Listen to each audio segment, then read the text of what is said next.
குழந்தைங்களுக்கு solid start பண்ற time ஆயிருச்சா, என்ன கொடுக்கறதுன்னு தயக்கமா, வெளியில போகும்போது என்ன குக் பண்ணாம கொடுக்கலான்னு. ஸோ உங்களுடைய கொஸ்டின் என்ஸ் ஹியர். இது ஒரு அட்டகாசமான ஒரு இன்ஸ்டன்ட் ப்ரீமிக்ஸ். செர்லாக் மாதிரி பாய்லிங் வாட்டர் மட்டும் ஆட் பண்ணா போதும். இதுக்கு 1 கப் அவல் எடுத்து நல்லா மொறுமொறுப்பு வர்ற வரைக்கும் அதை ஒரு பேன்ல போட்டு வறுத்துக்கோங்க.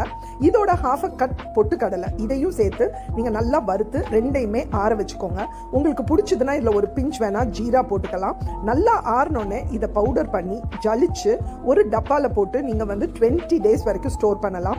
தேவையில்லாம சுகரோ ப்ரிசர்வேட்டிவ்ஸோ இருக்கிற ப்ரீமிக்ஸ் எதுவுமே நீங்க யூஸ் பண்ண தேவையில்லை. ஸோ இது இருந்ததுன்னா உங்களுக்கு கவலையே வேண்டாம். நீங்க டிராவல் பண்ணும்போதும் சரி, வீட்டில் இருக்கும்போதும் சரி, உங்க குழந்தைங்களுக்கு பசிச்சதுன்னா 1 டேபிள் ஸ்பூன் பவுடர் எடுத்து நல்லா கொதிக்க வச்ச தண்ணி ஒரு ½ கப் போட்டு கட்டி இல்லாம இதை நல்லா கலக்குனீங்கன்னா இந்த மாதிரி ஒரு இன்ஸ்டன்ட் ப்ரீமிக்ஸ் வந்துடும். ஞாபகம் வச்சுக்கோங்க, சுகர், சால்ட் 1 வயசு